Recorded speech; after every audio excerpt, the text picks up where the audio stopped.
meneruskan penanganan perkara dugaan pemerasan oleh Ketua KPK Firly Bahuri terhadap mantan Menteri Pertanian Syahrul Yassin Limpo masih dalam tahap koordinasi.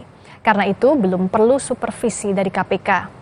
Direktur Koordinasi dan Supervisi Wilayah 2 KPK Yudiawan Wibisono menyatakan penanganan perkara dugaan pemerasan Syahrul Yassin Limpo oleh KPK masih dalam tahap koordinasi.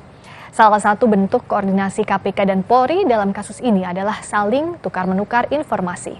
Yudiawan menegaskan KPK belum perlu melakukan supervisi dalam perkara ini. Supervisi KPK menyampaikan bahwa kami mengapresiasi apa yang sudah dilakukan oleh Polda Metro Jaya. Jadi saya tegaskan kembali ya bahwa ini adalah dalam rangka koordinasi. Jadi belum dalam taraf supervisi. Karena sesuai dengan Perpres nomor 1 tahun 2021 tentang supervisi belum sampai ke sana. Terus kemudian sesuai dengan tupoksi dari kami ini masih dalam tahap koordinasi.